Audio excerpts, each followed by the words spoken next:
மே 17 இயக்கத்தின் ஒருங்கிணைப்பாளர் தோழர் திருமுருகன் காந்தி அவர்கள் நூலை வெளியிடுமாறு அன்புடன் அழைக்கின்றேன்.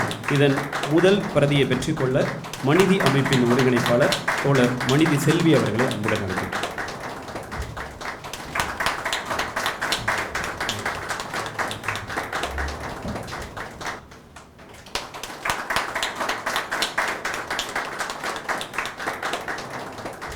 கிளாரா ஜெட்கின் தத்துவம் ஒரு எளிய அறிமுகம் ஆகிய நூல்களின் ஆசிரியர், இந்திய தேசிய மாதர் சம்மேளனத்தின் மாநில தலைவர் தோழர் ஜி மஞ்சுளா அவர்களை நூல் குறித்து உரையாற்ற வருமாறு அன்புடன் அழைக்கின்றேன்.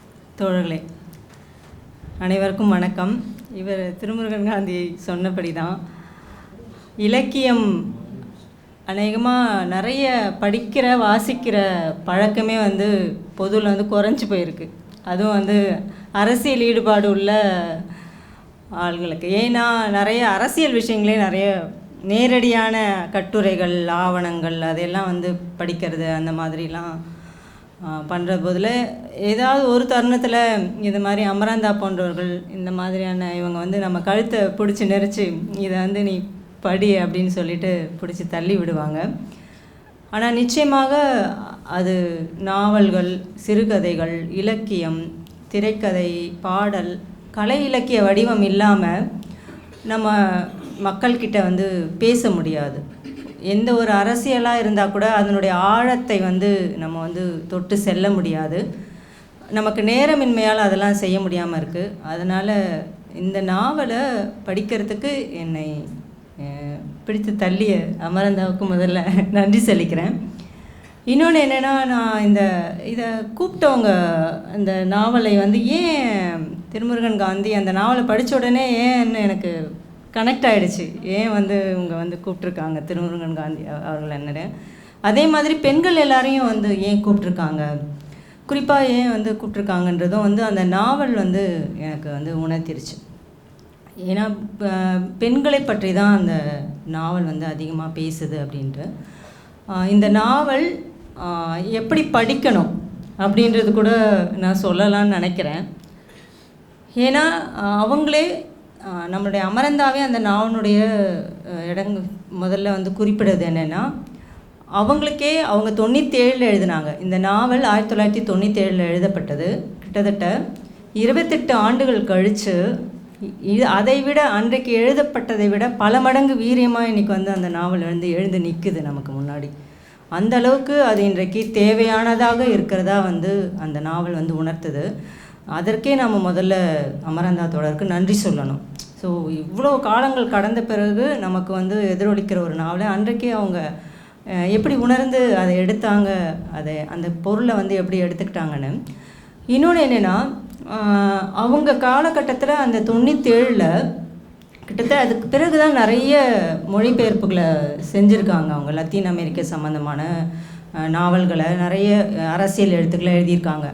அந்த காலகட்டத்தில் அந்த அர்ஜென்டினாவினுடைய நமக்கு இன்றைக்கி ரஷ்ய நாவல்களோ இல்லை வெளி நாவல்களோ படிக்கும்போது அந்த பேர்கள் இருக்குல்ல, இப்போது லண்டன்னா நமக்கு ஈஸியாக தெரிஞ்சிடும். ஆனால் அர்ஜென்டினாவினுடைய தலைநகரை நம்ம அது படிக்கும்போது அது தலைநகராக இல்லை யார் எந்த கதாபாத்திரத்தினுடைய பேரானே நமக்கு முதல்ல புரியாது.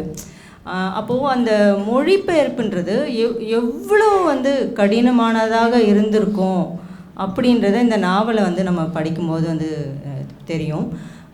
அவங்களுடைய மொழிபெயர்ப்பு அந்த நாவல் பற்றி நான் கொஞ்சம் பின்னாடி சொல்கிறேன்.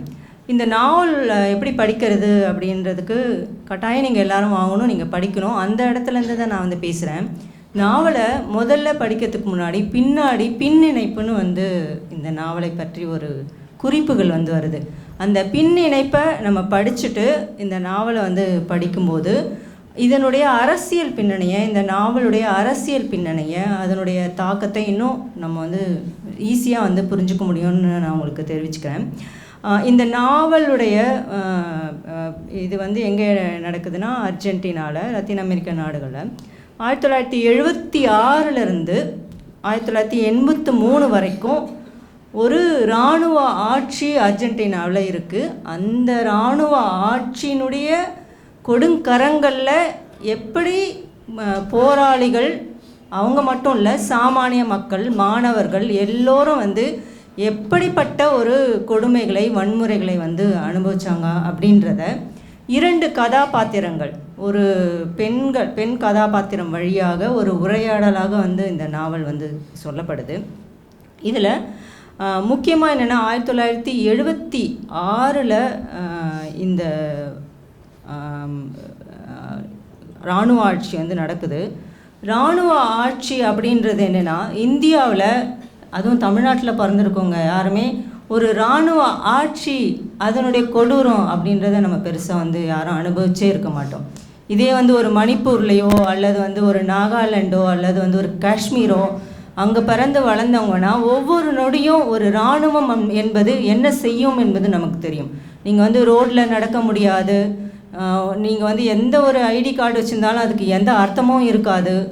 அப்புறம் உங்களுக்கு உயிர்ன்றதுக்கு எந்த உத்தரவாதமும் வந்து கிடையாது. இந்த மாதிரியான கொடுமைகளை தமிழ்நாடு நேரடியாக வந்து அனுபவிச்சது கிடையாது. ஆனால் தமிழ்நாடில் காவல்துறையோ அல்லது அதனுடைய அடக்குமுறையோ வந்து உண்டு. அது வந்து நம்ம இல்லைன்னு மறுக்கிறதுக்குள்ள கம்யூனிஸ்டுகள் மீதும் மிகப்பெரிய சாமானிய மக்கள் மீதும் வரலாற்றில் நம்ம எங்கேயுமே பார்க்குறோம். காங்கிரஸ் ஆட்சியில் கூட நம்ம பார்த்துருக்கோம். காங்கிரஸ் ஆட்சியில் சேலம் ஜெயிலுக்குள்ளேயே கம்யூனிஸ்டுகள் கடுமையாக வந்து கொல்லப்பட்ட வரலாறுகள் நமக்கு இருக்குது. தெலுங்கானாவில் கொல்லப்பட்ட வரலாறுகள் இருக்குது சாமானிய மக்களும். இதெல்லாம் வந்து ஒரு ஃபைட்டு. ஆனால் ஒரு நேரடியான ஒரு இராணுவ ஆட்சிக்குள்ளே ஒரு அரசு வந்து போகும்போது அது எப்படிப்பட்டதாக மாறும்ன்றது நம்ம இன்றைக்கி தெரிந்து கொள்ள வேண்டிய அவசியம் வந்து இன்றைக்கி இந்தியாவுக்கு வந்து மிக மிக தேவைப்படுகிற ஒரு விஷயம். அதுலேருந்து தான் இந்த நாவலை வந்து நம்ம பார்க்கணுன்னு நான் வந்து நினைக்கிறேன். இப்போது ஒரு இராணுவ ஆட்சிக்குள்ளே அன்னைக்கு அந்த அர்ஜென்டினா இருக்கும்போது பல்கலைக்கழக மாணவர்கள் இராணுவ ஆட்சிக்கு எதிராக அதனுடைய கொடுங்கோன்மைக்கு எதிராக அரசியல் ரீதியான போராட்டங்களை நடத்தும்போது ஓப்பன் ஃபயரிங் நடக்குது. நேரடியாக வந்து சுட்டு கொல்லப்படுறாங்க. அதே மாதிரி வந்து தப்பிச்சு ஓடுறவங்க மேலே தெருக்களில் வந்து சுட்டு கொல்லப்படுற விஷயங்கள் நடக்குது. இன்னும் சொல்லப்போனால் வீடுகளுக்குள்ளே புகுந்து எந்த ஒரு வாரண்ட்டும் இல்லாமல் யாரை வேணால் வந்து அடித்து தூக்கிட்டு போயிட்டு அவர்களை வந்து எங்கேயாவது தூக்கி காணாமல் அடிக்கிற விஷயங்கள் நடக்குது. அப்போது இது எல்லாமே இராணுவம் அப்படின்றது எதை வேணால் செய்யும். அதுக்கு வந்து எந்த ஒரு வரம்பும் கிடையாது, எந்த ஒரு விதிகளும் கிடையாது. அது என்ன வேணால் எப்போ வேணால் பண்ணோம். சாமானிய மக்களையும் பண்ணோம், போராடுபவர்களையும் பண்ணோம், போராடாதவர்களையும். அதோடு கொஞ்சம் நீங்கள் கனெக்ட் ஆனால் கூட போதும், இராணுவம் வந்து உங்களை அடித்து மிதித்து நொறுக்கிடும் அப்படின்றத இந்த நாவல் வந்து நமக்கு மிகப்பெரிய அளவுக்கு வெளிப்படையாக வந்து தெரிவிக்குது. ஏற்கனவே இங்கு தோழர் வந்து குறிப்பிட்டு சொன்னபடி இந்த நாவலுடைய முக்கியமான விஷயம் அப்படின்றது வந்து காணாமல் போனவர்கள் தான். அநேகமாக அது வரலாற்றில் எல்லாத்துக்கும் முன்னாடி இருக்குது இல்லையா? இந்த காணாமல் போனவர்கள் விஷயம் இதில் தான் தொடங்குது. நமக்கு இதுக்கு முன்னாடி நமக்கு இலங்கை தெரியும், அந்த மாதிரி இதுக்கப்புறம் வர்றதெல்லாம் தெரியுது. இது கிட்டத்தட்ட 1976 நடக்குது. அர்ஜென்டினாவில் தான் இந்த நாவலின்படி காணாமல் போனவர்கள் கிட்டத்தட்ட இப்போது சொல்கிற கணக்குனா அப்போ 30,000ன்றது அது வந்து பெரிய எண்ணிக்கை. 30,000 பேர் அந்த காலகட்டத்திலே வந்து காணாமல் வந்து அடிக்கப்படுறாங்க. காணாமல் அடிக்கப்படுவதுனா என்ன? ஒருத்தர் வந்து பிடிச்சிட்டு போயிட்டு அதுக்கப்புறம் வந்து அதை பற்றி எந்த தகவலும் வந்து யாருக்குமே வந்து தெரியாது. அவங்க உயிரோடு இருக்காங்களா, அவங்க உயிரோடு இல்லையா, அவங்களுடைய நிலை என்ன ஆனது. இப்போது எடுத்துகிட்டு போய் எங்கேயாவது சிறைசாலையில் போட்டாங்கன்னா கூட போய் நீங்கள் சிறைசாலையில் பார்க்க முடியும், பேச முடியும், அவங்களுக்கு ஜாமீன் எடுக்க முடியும். இது எதுவுமே வந்து கிடையாது. அவங்கள பற்றின எந்த ஒரு தகவலும் வந்து உங்களுக்கு தெரியாது. அவர் கரெக்டாக சொன்னார். நீங்கள் வந்து வருவீங்க, அப்போது ஒரு உரிமைக்கான போராட்டம் என்பது நீங்கள் ஏதாவது ஒரு கட்டத்தில் எடுக்க முடியும் அவங்கள பற்றி தெரியும் போது. ஆனால் தெரியவே தெரியாத போது நம்ம என்ன தான் செய்வோம்? அப்படிப்பட்ட சூழலில் தான் இன்றைக்கி அர்ஜென்டினா சிக்குது. அதில் ரொம்ப சிறப்பான விஷயம் என்னென்னா, அந்த போராட்டத்தை, அந்த காணாமல் போனவர்கள் பற்றிய விஷயங்களை முதலில் முன்னெடுப்பவர்கள் வந்து பெண்களாக வந்து அங்கே இருக்கிறாங்க. காணாமல் போனவர்களுடைய அம்மாக்கள், பாட்டிகள் எல்லாரும் வந்து ஒரு ஆர்ப்பாட்டத்தை வந்து தொடங்குறாங்க. அந்த ஒரு பெரிய ஒரு மக்கள் கூடும் சந்திக்கிற இடங்கள்ல இந்த நாவலில் ஒரு விஷயம் அற்புதமாக சொல்லப்படுது. என்னென்னா, அவங்க வந்து தொடர்ச்சி ஆர்ப்பாட்டங்கள் நடத்துகிறாங்க அந்த இடங்கள்ல. ஆனால் சுற்றி இருக்கிற அரசோ காவல்துறையோ மக்களோ யாருமே வந்து அதை கண்டுக்கிறதே கிடையாது. அவங்க பாட்டு ஆர்ப்பாட்டம் நடத்துவாங்க, எங்கள் குழந்தைங்களை எங்கேன்னு கத்துவாங்க, கதறுவாங்க, அப்புறம் கலைஞ்சு போயிடுவாங்க. ஆனால் திட்டமிட்டு வந்து சுற்றியுள்ள எல்லாமே வந்து அதை அமைதியாக மௌனமாக வந்து கடந்து போயிட்டே இருக்குது. ஆனால் அந்த மௌனத்தை வந்து பெண்கள் வந்து உடைக்கிறாங்க ஒரு கட்டத்தில். அவங்களுடைய முதலில் 1976 சொன்னல, 77 அவங்க வந்து ஒரு பெரிய அளவுக்கு ஒரு இயக்கமாக மாறுறாங்க. எப்படிப்பட்டதாக வந்து அவங்க பண்ணுறாங்கன்னா, இன்றைக்கி அம்னிஸ்டி பண்ணுது பட்டியல் எடுக்குதுன்னா அன்றைக்கி அந்த பெண்கள் பட்டியல் எடுத்திருக்காங்க. அந்த பெண்கள் செய்த விஷயம் என்னென்னா, யார் காணாமல் போனாங்க, காணாமல் போனவங்க பட்டியல், குழந்தையா, அது வந்து இளைஞரா, அது அந்த குடும்பத்தை சேர்ந்தவர்கள் யார் என்ன அப்படின்னு பட்டியல் எடுக்கிற பணியை அந்த பெண்கள் வந்து செய்கிறாங்க. அந்த பெண்கள் அந்த பட்டியல் எடுக்கிற பணி அதுக்கு பிறகு தான் வந்து அரசு வந்து பாயுது. ஸோ அவங்க வந்து தலைமையில் வந்து ஆட்கள் கூடுறாங்க, கொள்கிறாங்கன்னொன்னே இது வரைக்கும் இல்லாமல் இல்லை, அந்த கூடின அம்மாக்களையே வந்து கடத்துறாங்க இராணுவம், கடத்தி காணாமடிக்கிறாங்க. இது போன்ற ஒரு நிகழ்வுகள்லாம் வந்து அங்கே நடக்கும்போது ஒரு கட்டத்தில் 1979 தான் வந்து உலகிற்கே வந்து அந்த விஷயத்தை வந்து அந்த பெண்களுடைய இயக்கம் வந்து கொண்டு போகுது. ஒரு மிகச்சிறிய அளவில் ஒரு தொடங்கப்பட்ட பெண்களுடைய இயக்கம் மிக முறைப்படுத்தப்பட்டதாக, அப்புறம் அவங்க வந்து சங்கமாகறாங்க. அதுக்கு பிறகு தான் அம்னிஸ்டியுடைய உதவி வந்து அவங்களுக்கு கிடைக்குது. இதில் நமக்கு என்ன ஒரு விஷயம்னா, அம்னிஸ்டி வந்த பிறகு தான் வந்து ஒரு மிகப்பெரிய உண்மையை வந்து அது நமக்கு வந்து தெரிவிக்குது. எந்த ஒரு இந்த மாதிரியான இராணுவ அரசாங்கங்கள் எதுனாலுமே என்ன பண்ணுறாங்க அப்படின்னா, அது வந்து திட்டமிட்டு பண்ணப்படுவது அப்படின்றத வந்து இந்த நாவல் நமக்கு மிக தெளிவாக வந்து சொல்லுது. சும்மா போகிற போக்கில் ஒரு அரசு வந்து பிடிச்சிட்டு போயிட்டு போடுது அப்படின்லாம் இல்லை. ஹிட்லருடைய நாஜி அரசு வந்து என்ன பண்ணுச்சோ அதனுடைய மினியேச்சர் போல் எல்லா இடங்களிலுமே இராணுவம் வந்து பண்ணியிருக்கிறத நம்ம வந்து இந்த நாவல் நமக்கு வந்து வெளிக்கொண்டு வருது. என்னென்னா, அவர்கள் திட்டமிட்டு அம்னிஸ்டி வந்த பிறகு தான் 43 இடங்களில் அது வந்து ரகசியமாக அந்த முகாம்களில் எல்லாரும் போராளிகள் எல்லாரும் வந்து அடைக்கப்பட்டிருக்காங்க அப்படின்றதும், அதில் ஒரு விஷயம் வந்து கடந்தே போக முடியாத என்னதுன்னா, அந்த முகாம்களில் கிட்டத்தட்ட இது ஒரு 8 வருஷம் அந்த முகாம்களில் இருந்து குழந்தைகள் அனாதை விடுதிகளுக்கு அனுப்பப்படுறாங்க, தத்து கொடுக்கப்படுறாங்க. அப்படின்னா என்ன விஷயம்னா, இராணுவம் அங்கே முகாம்களில் அங்கே இருக்கிற இராணுவ அதிகாரிகள் வீரர்கள் தொடர்ச்சியாக அங்கே முகாம்களில் இருக்கிற பெண்கள் மீது பாலியல் வன்முறை செய்கிறார்கள் என்பது அதனுடைய அர்த்தம். அந்த பெண்கள் அத்தனை வருஷங்கள் பாலியல் கொடுமைகளை அனுபவிக்கிறார்கள், அவங்களுக்கு குழந்தைகள் பிறக்குது, இந்த குழந்தைகள் வந்து தத்து கொடுக்கப்படுகிறார்கள், அனாதை வீடுகளுக்கு அனுப்பினார்கள். இது வந்து சாதாரண ஒரு விஷயமா? இது வந்து உலகுக்கு தெரியாமல் வந்து செய்ய முடியுமா? இதை வந்து ஒரு பெரிய ஒரு அரசாங்கம் இவ்வளோ பெரிய ஒரு கொடுமையை வந்து அந்த பெண்கள் மீது அந்த இளைஞர்கள் மீது இழைத்ததெல்லாம் வந்து ஒரு பெரிய வரலாறாக இந்த நாவலுடைய இது வந்து சுட்டி காட்டுது. ஒரு கட்டத்தில் நம்ம வந்து சந்தோஷப்படுற விஷயம், பட வேண்டிய விஷயம் என்னென்னா, இது வந்து வெற்றி அடையுது. பெண்களின் போராட்டம் வந்து துவக்கப்பட்டு வீரியம் அடைந்து அதன் பிறகு அது வெற்றி அடைவது அப்படின்றது வந்து ஒரு மிகப்பெரிய ஒரு நமக்கு வந்து நம்பிக்கையை கொடுக்கிறது இந்த நாவல் உண்மையில் பயங்கர துன்பத்தை கொடுக்குது. ஒரு பக்கம் இந்த நாவல் படிக்கும்போது பல சமயங்களில் அவர் சொன்ன மாதிரி படிக்கவே முடியல. நான் பல சமயங்களில் இந்த நாவலை மூடி வச்சுட்டேன். அதுக்கப்புறம் திரும்பி வந்து தான் எடுத்து படிப்பேன். மனசு வந்து ரொம்ப பாரமாயிடும். பல இடங்களில் வந்து கண்கள் கலங்கி மூச்சு விட முடியாமல் திணற மாதிரியான ஒரு இதில் நம்மளை போட்டு அடைக்கிற மாதிரியான சம்பவங்கள்லாம் வந்து இந்த நாவலுடைய வருது. நீங்கள் அதெல்லாம் படித்து பாருங்கள். வெற்றினா என்னென்னா, அது இதோடு அங்கே இருக்க பொருளாதார நிலைமைகள், அங்கே இருக்கிற வேலையின்மை, அதுக்கப்புறம் வந்து பணவீக்கம், இதனால் தொழிற்சங்கங்கள் அரசியல் கட்சிகள்லாம் வந்து ஒரு போராட்டம் நடத்துறது, அதில் இந்த பெண்களுடைய இயக்கத்தினுடைய பங்களிப்பும் சேர்ந்து ரொம்ப ரொம்ப முக்கியமான விஷயம்னா, ஒரு இராணுவ ஆட்சி அப்படின்றது அந்த ஆட்சியிலிருந்து ஒரு தேர்தல் நடைமுறைக்கு வந்து வருது. இன்றைக்கி வந்து தேர்தல் அரசியலை வந்து நம்ம வந்து கடுமையாக விமர்சிக்கலாம். தேர்தல் அரசியலேருந்து அந்த பாராளுமன்ற முறைகளிலிருந்து அதிலேருந்து விடுபட்டு நம்ம சோஷியலிச அரசை நோக்கி போவது என்பதை கம்யூனிஸ்டுகள் லட்சியமாக வச்சுருக்காங்க.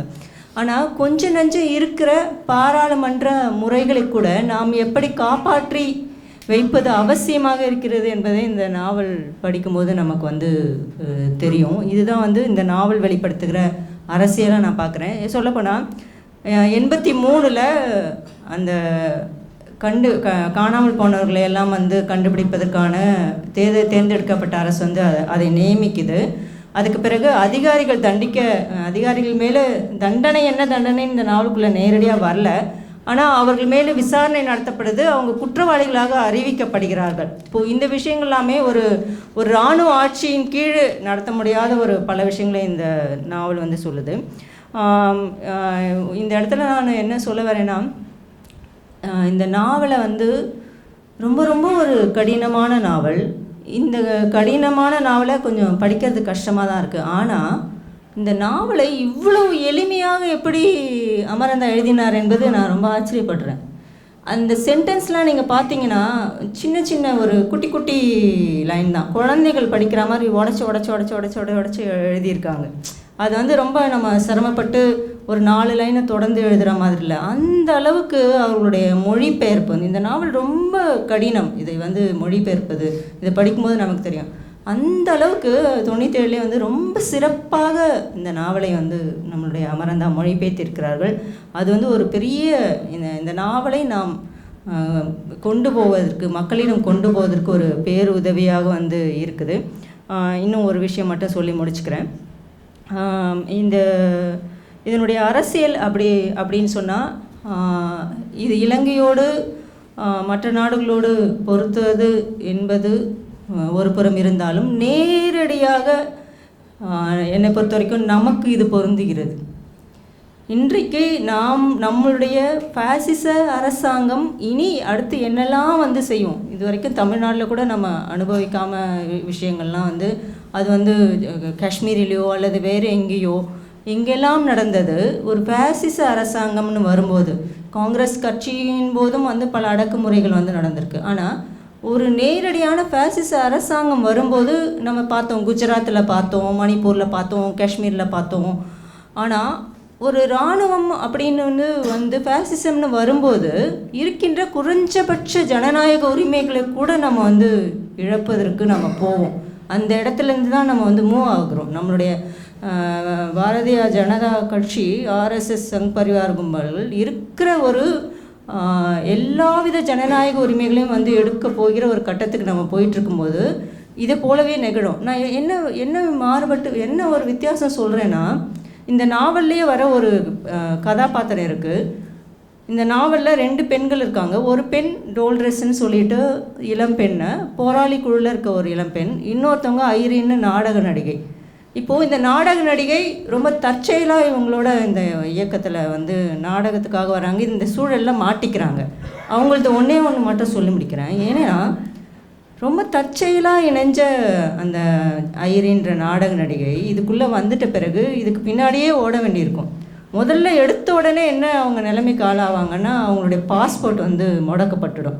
அவங்களுக்கும் இந்த போராட்ட குழுக்கும் எதுக்கும் எந்த சம்மந்தமும் கிடையாது. இன்றைக்கி நீங்கள் பீமா கொரேகான் இந்த மாதிரியெல்லாம் நீங்கள் கனெக்ட் பண்ணி பார்க்க முடியும். இதோடு உங்களுக்கு நேரடியாக ஒரு போராட்டக்குழு லட்சியத்தோடு போராடுது, அது அரசு அடக்குமுறையை அனுபவிக்குது, அது எதிர்த்துக்கிறது, அவங்க கொல்லப்படுறாங்கன்றது ஒரு விஷயம், அதையும் நம்ம எதிர்க்கிறோம். ஆனால் ஒரு ஃபேசிசம் அப்படின்றது சாமானிய மக்களை கூட விட்டு விடாது. அதில் ஏதோ ஒரு இடத்துல நீங்கள் கனெக்ட் ஆனால் கூட உங்களை வந்து கொன்றுவிடும். அந்த விஷயத்தை வந்து இந்த நாவல் வந்து மிக சிறப்பாக வந்து வெளிப்படுத்துது அந்த ஐரின்ற ஒரு கேரக்டர் மூலம். இதுதான் நம்ம வந்து தெரிஞ்சு கொள்ள வேண்டிய விஷயம். இதில் நிறைவாக இதில் வந்து முடிக்கப்படுறது எப்படின்னா, அன்னைக்கான அவங்க காலகட்டத்திலே நீங்கள் பார்த்தீங்கன்னா இந்த கதாபாத்திரங்கள் வழியாக சொல்லப்படுறது போராட்ட குழுக்கள், பலவிதமான போராட்ட குழுக்கள் அங்கே இருக்குது. அந்த போராட்ட குழுக்களுக்கு கூட ஒன்றுக்கு தொடர்பு இல்லாததாக இருக்குது. அப்போது இதெல்லாம் கூட அன்னைக்கு வந்து அவங்களுடைய ஒரு ஒன்றுபட்ட போராட்டத்திற்கு வந்து தடையாக இருக்கிறத நம்ம பார்ப்போம். அப்போ தான் முகிழ்த்து வர்றாங்க அவங்கெல்லாம். அப்போது இதெல்லாம் நமக்கு என்ன பாடங்களாக வந்து நமக்கு கொடுக்குதுன்னா, ஒரு ஒன்றுபட்ட போராட்டம், ஃபேசிசம்ன்றதை நம்ம வந்து சாதாரணமாக வந்து நினச்சிட முடியாது. இன்றைக்கி வெனிசுலாவில் இதில் இருக்கிற மாதிரி ஒரு நிதி மூலதன ஆதிக்கத்தினுடைய ஏகாதிபத்தியத்துடைய கொடுங்கரங்கள், அவர்கள் என்ன வேணால் செய்வாங்க. ஒரு லாபத்திற்காக முதலாளித்துவம் என்ன வேணால் செய்யும் அப்படின்றத அவங்களுக்கு இதெல்லாம் ரொம்ப சர்வசாதாரணம். அப்போது அது வந்து நீ போராட்டக்காரன் இல்லையா அப்படிலாம் எதுவுமே பார்க்காது. அதோடு உனக்கு ஒரு சின்ன ஏதாவது ஒரு தொடர்பு இருந்தால் கூட உங்களை வந்து கொல்லும் அப்படின்ற முறையில் கிட்டத்தட்ட கடைசியில் வந்து அந்த 2 பேரும் கொல்லப்படுகிறார்கள். அப்போது இந்த நாவல்லேருந்து நம்ம எடுத்துக்கொள்ள வேண்டியதுன்னா, இன்றைக்கான காலகட்டத்தில் நாம் வந்து எவ்வளோ இன்னும் ஒற்றுமையுடன் இதை வந்து எதிர்ப்பதற்கான வேலைகளை செய்ய வேண்டும், எவ்வளோ அளவுக்கு ஒருங்கிணைந்து செயல்பட வேண்டும் என்பதற்கு உதாரணமாக இந்த நாவல் வந்து இருக்குது. அந்த இடத்துல இருந்து இந்த நாவலை நாம் இன்றைக்கு அனைவரும் படிக்க வேண்டும், அனைவரும் வாங்க வேண்டும் என்று கூறி தோழர் அமரந்தாவுக்கு என்னுடைய வாழ்த்துக்களையும் நன்றியும் தெரிவித்துக்கொண்டு விடைபெறுகிறேன்.